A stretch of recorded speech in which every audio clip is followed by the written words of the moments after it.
A Vontade de Deus e o Mundo. Minha opinião sobre os discursos deste livro. Desde os primeiros passos da civilização, a jornada da humanidade tem sido narrada através de uma tapeçaria rica e complexa. A ascensão e queda de impérios, o esplendor de conquistas artísticas, o fragor de guerras e revoluções, o salto das inovações científicas. Esta é a história visível, o grande palco onde os eventos se desenrolam sob a luz do sol, preenchendo nossos livros de história, nossas conversas e o próprio imaginário coletivo. É a crônica dos fatos que podemos observar, analisar e muitas vezes aprender. Contudo, e se disséssemos que por trás dessa grandiosa performance há outra narrativa, igualmente ou até mais poderosa, operando nas sombras, ditando os rumos e tecendo o destino? Hoje, vamos olhar a história de outra perspectiva, explorando a profunda convicção de que, subjacente a essa camada aparente, existe uma história da providência de Deus. Não é um mero acaso ou uma série de eventos aleatórios, mas um plano divino em constante desenvolvimento, uma força invisível que trabalha nos bastidores, influenciando e moldando secretamente os destinos individuais e coletivos, buscando incessantemente a restauração e a perfeição da humanidade. A verdadeira compreensão da trajetória humana, portanto, transcende a mera observação dos eventos superficiais. Ela exige a análise da intrincada interconexão e da influência decisiva dessa história providencial sobre a história visível. Utilizando como bússola os discursos proferidos pelo reverendo Sun Myung Moon, nossa jornada será desvendar como figuras, momentos e movimentos que, à primeira vista, podem parecer insignificantes ou puramente seculares, mas adquirem um significado transcendental quando vistos sob a luz de um desígnio maior. Convidamos você a embarcar nesta exploração que promete redefinir sua compreensão do passado, presente e futuro.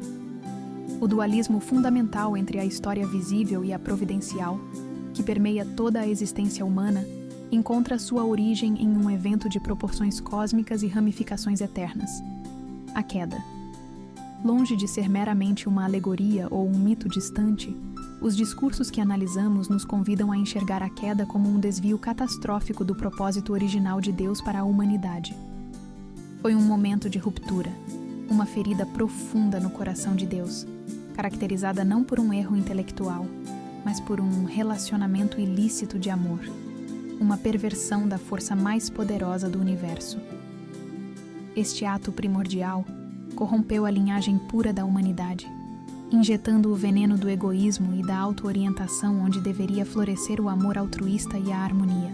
A queda inaugurou um cenário de profunda discórdia, onde a vontade divina para um mundo de paz e cooperação e a realidade humana, marcada pelo conflito e individualismo, passaram a divergir drasticamente. Como amplamente abordado nos discursos, a queda não foi um pecado isolado, um incidente passageiro, mas uma distorção fundamental do amor. Ela estabeleceu as bases, os alicerces, para o egoísmo e o individualismo, que, desde então, tem permeado cada faceta da história visível, tecendo uma narrativa de sofrimento, desunião e a constante busca por algo que parece estar eternamente além do nosso alcance.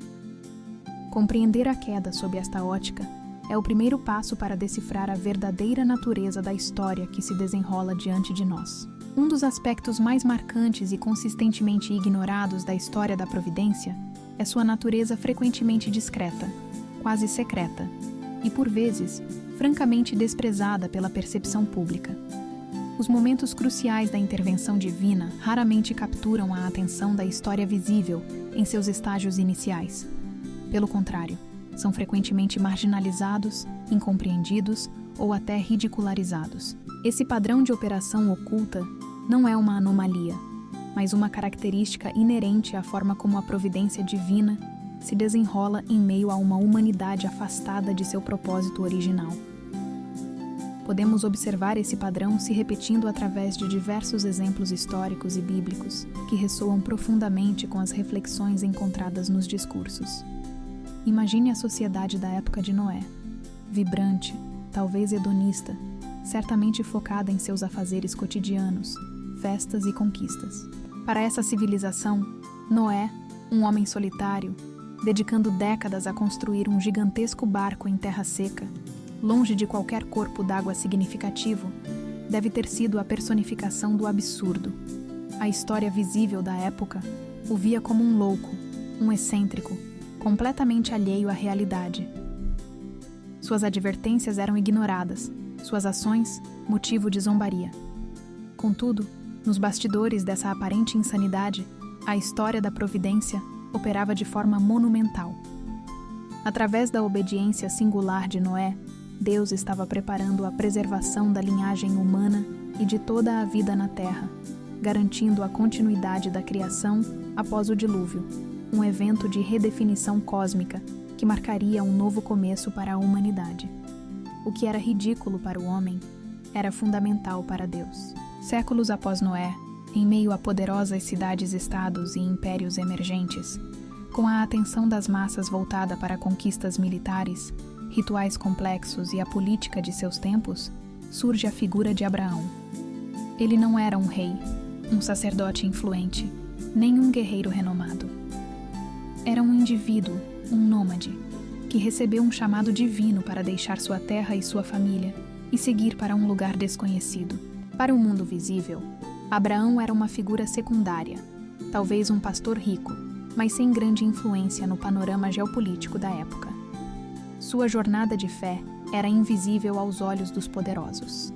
No entanto, para a história da providência, Abraão iniciava algo de magnitude incalculável: o estabelecimento de uma linhagem de fé, a fundação espiritual para a promessa de uma nação e, mais importante, o início de um novo relacionamento fundamental entre Deus e a humanidade, que culminaria em 3 das maiores religiões do mundo.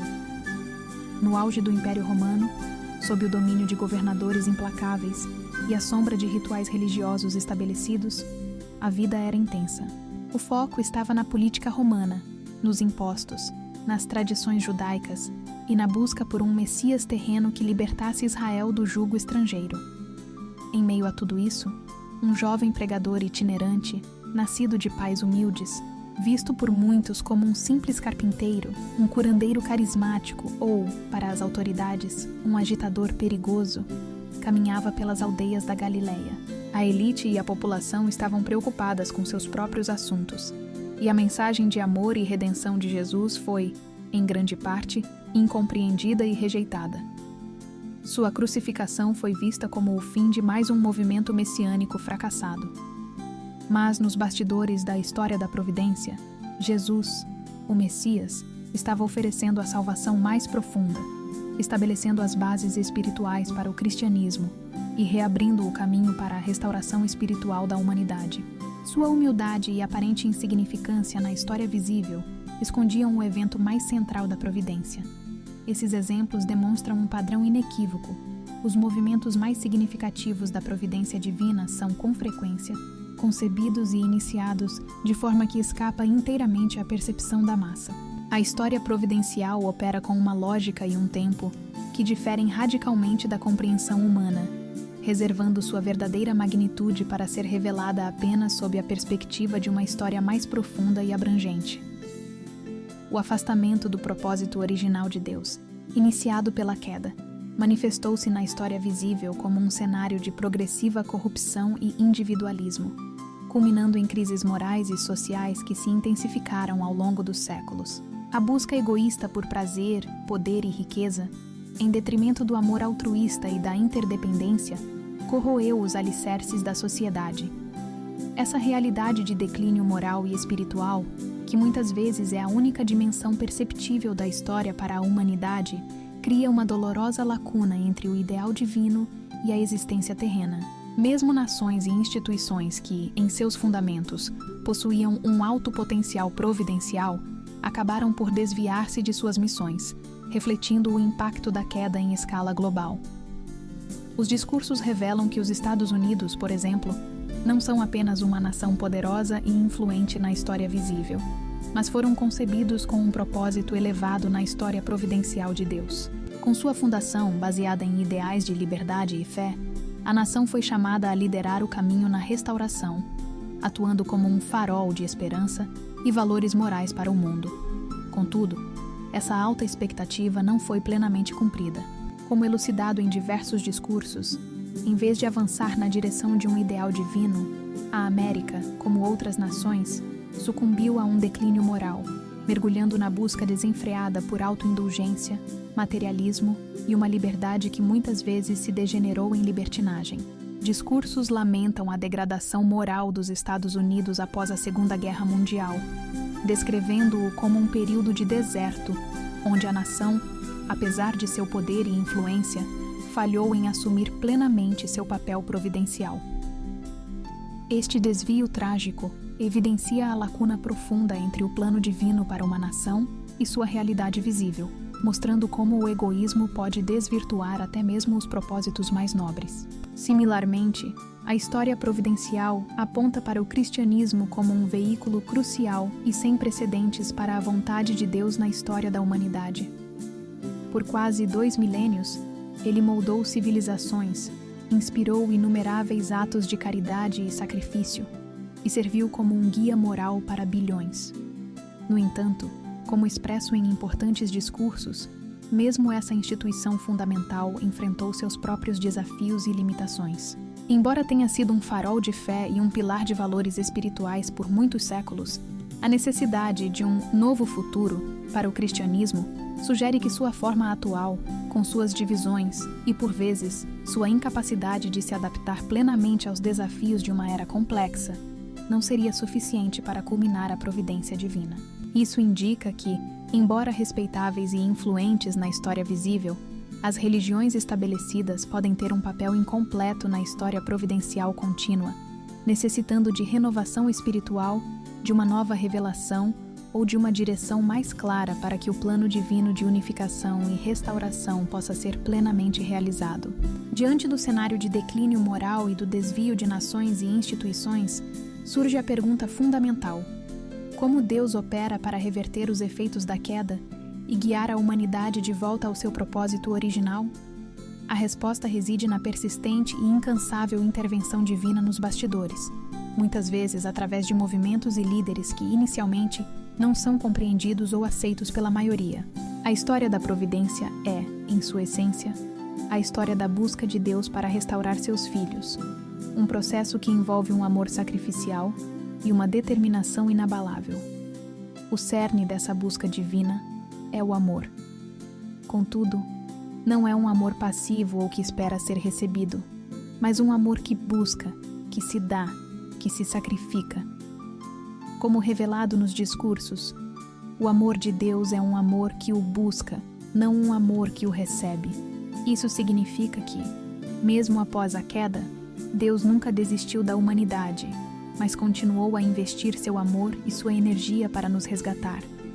Os discursos ilustram essa perseverança com a poderosa imagem do saco de areia de amor de Deus, onde Deus, de forma constante e dolorosa, paga a indenização pelas falhas humanas, absorvendo a dor e o sofrimento para criar as condições para a restauração. É um amor que se dá continuamente, superando obstáculos e pagando o preço para que a humanidade possa retornar ao seu verdadeiro lar espiritual. Essa perspectiva nos leva a entender que um novo paradigma de amor é essencial para a restauração. Os discursos afirmam que um novo movimento religioso deve emergir, o qual se centra no amor e em nada mais. Esse não é um amor romântico ou egoísta, mas o amor verdadeiro de Deus, que se manifesta como amor filial, conjugal e parental, culminando no amor de um pai e mãe verdadeiros. Este amor altruísta e incondicional é a chave para desfazer os laços da queda, que foram criados por um amor deturpado. Através desse amor, é possível desvendar o segredo do céu, que nada mais é do que o plano divino de restauração centrado na reconstrução de verdadeiras famílias e linhagens centradas em Deus. A manifestação desse amor em um nível individual e coletivo é o caminho para a unidade de coração e mente. Essa unidade não é apenas uma aspiração espiritual, mas uma pré-condição prática para que a providência possa se cumprir. É através da unificação de corações e mentes, impulsionada pelo amor altruísta de Deus, que a humanidade pode superar as divisões, o egoísmo e o individualismo que marcaram a história visível pós-queda. Somente por meio desse amor, que se irradia da família para a sociedade e para o mundo, é que podemos construir uma nova história, onde a vontade de Deus seja plenamente realizada. Ao longo dos séculos, a humanidade tendeu a focar na história visível, nos grandes impérios, nas revoluções e nos avanços tecnológicos, esquecendo-se da tapeçaria sutil e profunda da história da providência de Deus. No entanto, quando olhamos mais de perto, percebemos que essa história nos bastidores é, na verdade, a força motriz, a história principal que molda o destino humano. Os exemplos de figuras como Abraão e Jesus são a prova viva disso. Quem, em suas épocas, teria imaginado que um nômade desconhecido daria origem a religiões que hoje contam milhões de seguidores e influenciam vastas culturas, como o judaísmo e o islamismo? Quem poderia prever que um pregador humilde, crucificado por poucos, se tornaria a figura central de uma fé que inspira bilhões e cujo calendário dita o ritmo de mais da metade da humanidade? Suas jornadas, iniciadas na obscuridade e muitas vezes sob desprezo, floresceram na história visível, redefinindo-a. É essa a história principal, a história da providência de Deus, que está se desdobrando agora, e continua a buscar indivíduos e famílias dispostas a viver com amor altruísta e a construir um mundo de paz. O convite não é apenas para observar, mas para discernir e, quem sabe, participar ativamente dessa história que verdadeiramente move os ponteiros do tempo. Então, vamos escutar os discursos.